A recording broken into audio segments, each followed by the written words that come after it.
Well, good morning or evening or afternoon, whatever time it is for you.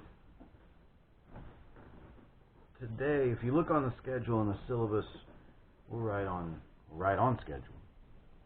That means coming up in just 4 or 5 days, we've got Exam 1. Exam 1 is going to cover Chapters 1, 2, and about the first half of Chapter 3 in the Changle-and-Bowles text. So that's property tables of for water in R134. Okay, and so today we'll review for Exam 1 a little bit. I will post some videos on Monday evening or some information. I'm not going to make them public. They'll only be within Canvas for my class for logistics of how the exam is going to work. So I'll give information about that next week, or I might get to those sometime this weekend. So I'll make those available. You will have all day Tuesday to take Exam 1. Okay. Now, because it's a summertime class, we can't just simply, if this was a face-to-face class, you would get 75 minutes to take the exam in class. You get one typical class period to take the exam in class. We'd take a short break, and then we would come back and we would do a lecture after that. The truth is, guys, 8 weeks goes fast, and so we'll do a half lecture or so. We'll start Chapter 4, or at least I'll put together videos for Chapter 4. I'll publish those Tuesday. Watch those after the exam. Take a break after you take the exam. Watch those Wednesday. Just don't fall behind. There's not a lot of time between Exam 2 and Exam 1 and 2. So I will put out videos on Tuesday for Chapter 4 to start at the very beginning of Chapter 4. There will be a homework due shortly after that for Chapter 4. I'll look at the due dates and make sure they're reasonable, but don't let this pile up. Don't wait. If you're done after the exam, you don't want to watch these videos on Tuesday, okay? But watch them Wednesday, right? Don't mess around with that. Okay, let's keep moving here. So what else are we doing? So today we're going to review for Exam 1. There is a couple of topics at the end of Chapter 3 that we'll need to have in place. We'll need to talk about before we can talk about Chapter 4. But we've covered everything that's going to show up on Exam 1. We've already covered. That's covered in those first 3 homework assignments, the Chapter 1, 2, and 3 homework assignments. So Exam 1 is going to cover the material in those. But we do need to finish Chapter 3 because Chapter 4 is going to expect we know how to deal with some equations of state. And so we're going to tidy that up. We'll review for the exam first, and then we'll do equations of state second. I might break those up in the way they're displayed on the YouTube channel. Okay? All right, so let's move right into then. I'm going to set my tablet aside. I don't think I'm going to need it to do review for Exam 1. Now, again, I will post some videos and very clear instructions on the Canvas site about how Exam 1 will work logistically. Part of it, just kind of quickly here, part of it you will take some very short timed questions. They're basically set up as quizzes within Canvas that will count for part of your test grade. So some of the tests will be conducted that way, and some of the tests will be conducted where here's a problem, go generate a solution and send me a PDF of your solution. Okay, so review for exam. Do your own work. S will be given based on info in the syllabus.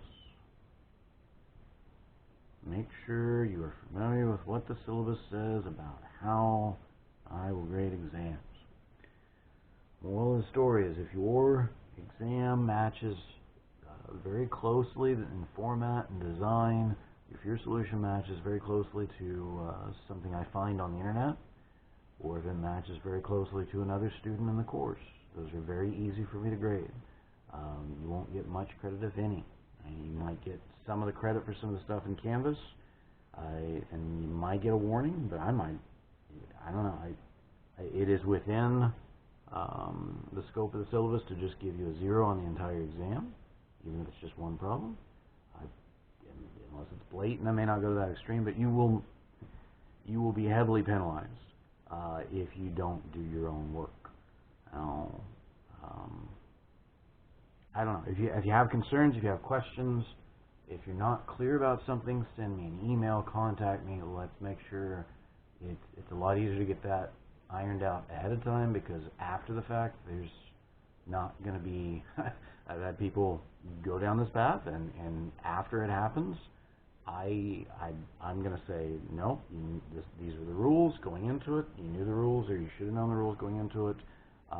You are welcome to talk to my superiors, because the matter is done with me. Okay? And I hate to be that way, but I'm serious. Just do your own work. I doubt this impacts very many of you. Most of you are, from what I've seen, are doing just fine. You're probably relying on solutions manuals a little more than you probably should be. Some of you, you know who I'm talking to, or online resources, you know who I'm talking to. But again, do your own work on the exam. It's that simple. If you have questions, please let me know. Let's make sure we're very clear on what I will and won't grade, because there's things that I will not grade. Okay? So outside of that, then again, as I mentioned there on the PowerPoint slide, it's going to be content from chapters 1, 2, and then sections 3, 1 through, I believe it was 3, 5. Let me look at that. Yeah, 3, 1 through 3, 5. So where it talks about property tables, saturation tables, superheated vapor tables, compressed liquid tables. Those are all going to show up on the exam. Okay. Make sure you know how to use those property tables. Okay. It'll be a combination of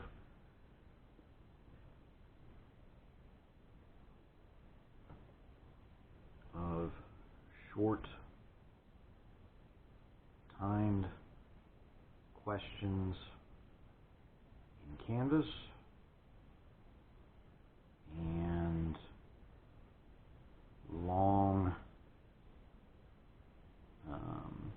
answers via PDF. Okay, now you will have a time limit. Okay, you will have a time limit on it, and again, more info available on Monday. Okay? So, I already said this already, so let's keep moving. Let's talk about content. So if we look back at, in the Chingle and Bowles text, chapter 1, they're talking about several things that are very important to us. We've defined this concept of a system, and we said, well, there's two types of systems. You can have a closed system, or you can have a control volume. And it's important you know the difference between those. If you don't, pause right now, pause video, go look up what's the difference between these two. It's important you understand the difference moving forward throughout the rest of the course. Okay? You need to know what a system is. So again, if you don't know, if this doesn't mean anything to you, pause, and you need to go back and watch lectures 1 and 2. So let's keep going then. Units and dimensions. There will be English unit problems on there. You need to be able to deal with the English units. Remember this conversion factor, that for every pound force second squared, there is 32.2 pound mass feet. And so if I've got pound mass and I need to go to force, use this conversion factor to do so. If I need to go to energy, if I need to get rid of mass to go to energy, this is a good conversion factor to do that. This gives you gets to the force, and if I've got a force times a distance, I can convert that to energy. And then we talked about properties. Okay, and the three properties that we can feasibly measure for our system, and then measure based on some dimensions and some units, would be, of course, volume, and it's relative to the specific volume, temperature, and pressure. These are the three properties that we can feasibly measure for a system, typically. Okay. And then, as we've seen in Chapter 3, we'll use these three properties to figure out other properties that we'll need to go into later expressions. So, one of the biggest things to come out of there is, within that Chapter 1, there were these pressure changes in a column of fluid. So, and that can manifest itself in a number of ways. That could be a manometer, that could be a vessel, some kind of a vessel, like a human body. We had the homework where you had the human body, and we want to know how tall would the column of blood be. That's a pressure change in a column of fluid based on a pressure reading, blood pressure reading. So again, that says that the change in pressure between locations 1 and 2 is equal to the density of the fluid between points 1 and 2 multiplied by gravity, multiplied by the change in elevation, Z1 minus Z2. Again, here we're defining Z as elevation, increasing in the up direction. Some texts will say Z increasing in the down direction, referring to depth. This text says let's consider Z elevation, because then when we write the first law equation, we talk about potential energy, we can refer to the same Z values with no issue. Okay. All right. So this will show up in some form or fashion within the exam.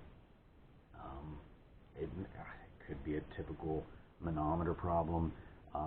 Make sure you know the difference between gauge and absolute pressure. The difference being atmosphere. Sorry, terrible pun. Make sure you understand conceptually what gauge pressure is, okay, and how to find it, or if you have gauge pressure, what absolute pressure needs to be. Okay. Let's see what else. Man, that's kind of the big things from Chapter 1. Those are the big takeaways from Chapter 1. We get into Chapter 2, and there's basically a kind of there's three things I would suggest we need to understand about Chapter 2. Is an introduction to the first law, and he also introduced the concept of mass flow rate,